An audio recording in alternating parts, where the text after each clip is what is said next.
and you have to reading like namaz, and then after that recitation of Quran.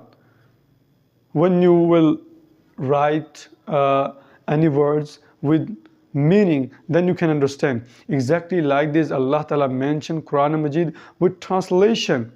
And when you will learn Quran with translation, so that during the conversation you can understand very easily. For example, I speak English and you speak Arabic. So how I can talk with you?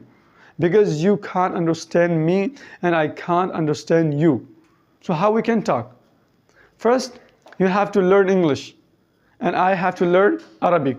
Then we can conversation each other and we can understand the dialogue, what I'm saying, what you are saying. So exactly like this, just reading is, I think, just reading. If you want to talk, so you have to learn, because I give you example of language, English and Arabic.